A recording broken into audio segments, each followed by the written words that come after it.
Hello, breaking the silence, friends. I just felt like I wanted to come live or let you hear my voice in a video. And thank you for your prayers and heart reactions and care emojis the other day. I process, I think, very, very slowly. And it's been so helpful to me to have a few of you and others reaching out and private messaging me regarding the abuse awareness meetings last month. One person said that there's definitely value in what Lamar said, but not in exposing our own sexual assault victims, or some of them prefer to be called survivors after doing therapy. It's a more positive term. I like to listen to what survivors' preferences are and pay attention when I can and practice making changes. So it was not worth endangering survivors. Several of them in private messages have come to me and said, if I had been sitting there and a speaker, a male speaker, what's the word, exposed, said, declared, confessed, made it known that he had been a perpetrator of sexual violence in his youth, I would have had a full-blown panic attack like I haven't had in 6 months. Friends, panic attacks are not helpful. We can't assimilate new information or be in a safe space when we're enduring a panic attack. So I think these are important things for me to learn, to take to heart. Someone asked me, what will you do in the future, since in this case we're looking back at something that happened and asking what happened? What happened? What went wrong? What should have happened? In the future, what can I do to prevent a similar occurrence? Well, for one, I won't upload a perpetrator, even a recovered offender, okay? I tend to be a very trusting, believing person. Recidivism rates are too high. We cannot be as forgiving and grace-filled as we might naturally be, or might have been taught to be, or might wish to be. Some sins draw a permanent scar, and we can never get past it. Yes, in God's eyes, that person can be forgiven, and they can walk with the Lord and serve Him and whatever, right? But in the eyes of us who care and of other survivors of violence of whatever form, power and control over another, pressing down, requiring certain behaviors or emotions or whatever,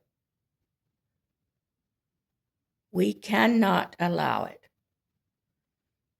And I certainly regret putting in danger some of my dearest friends.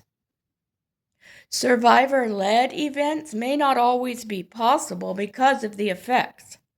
Some survivors deal with ongoing, life-altering effects that make it so that they cannot moderate a meeting.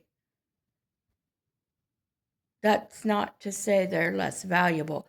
That's just to say that creating survivor-led events may take more work. And maybe Aaron and Rosanna didn't have enough speakers. I don't know all those details. I wasn't part of the planning. I came in late. Their first bookseller didn't work out. And here I go, making more excuses. Okay, so we're looking back at what happened and asking ourselves what happened and what can we do differently another time. Another time, I'm going to ask more questions ahead of time. Instead of just saying, I'm scheduled to work that day, let me see if God can work a miracle. Because Saturdays I usually cannot get off. And then being surprised by the miracle, making travel plans, and heading to Pennsylvania. Another time I'm going to ask, who's organizing this meeting? Do I know them? What is their history? May I please see a complete list of all the speakers scheduled? I do not enjoy surprises. You know, that was one thing that came up in talking. Okay, my video is 6 minutes long now. I was going to quit before that.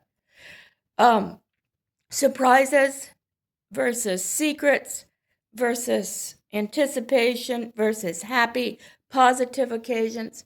In my childhood home, we did not do surprises. Number one, my mother is an organizer. She is an administrator. She is an outspoken, organized person. And surprises do not fit the agenda. Number two, my father is a highly traumatized individual. I don't know if sexual trauma is part of it. I'm unaware of any sexual situations in his life. But both of his parents had immense mental illnesses, diagnosed psychiatric disorders. And he spent part of his childhood being cared for by other individuals. We do not do surprises in our home, in my home of origin. I don't enjoy them. I don't understand why, if something is special and exciting, you wouldn't allow everybody to look forward to and anticipate that pleasurable occasion. To me, that's a greater importance, planning toward and looking forward to something, than the actual interaction itself. I know that's just me, but it's true that many, many abuse and trauma survivors do not handle surprises sprung on them.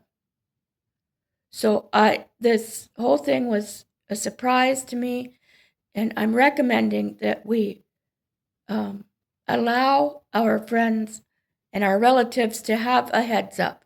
Give as much information ahead of time as we can. Be transparent. Say, hey, we've had a couple speakers back out. We have 6 requests out. We don't know if anyone will be able to come. Say, hey, what do you think? Can I get your feedback? One of the people we're talking to went through the Pathways program for sexual assault recovery. Is this a good idea? I could have said right up front, I don't feel good about that. I could have said, let's ask some people who are licensed in trauma recovery if this is best practice. I truly want to learn. I truly want to do better. And that's some of the ways that we can do better. Okay, I'm sure I have many other fragmented thoughts swirling around in my head. But mostly, more than a lecture, I just wanted to thank you for being available. Thank you for being there whenever your device gives you the notification. I'm finding that because I have 2 accounts, I can check and see when it shows up. One of the notifications of something I put down yesterday just came in 36 minutes ago. So Facebook is weird. It's not trustworthy, folks. But thank you. Thank you for being with me in all the untrustworthiness. Thank you for walking this path with me. And thank you to those of you who are brave enough to reach out privately and help me understand more of your thoughts about this as it happens. I'm hoping to learn and to do better in the future. Love you all. Bye.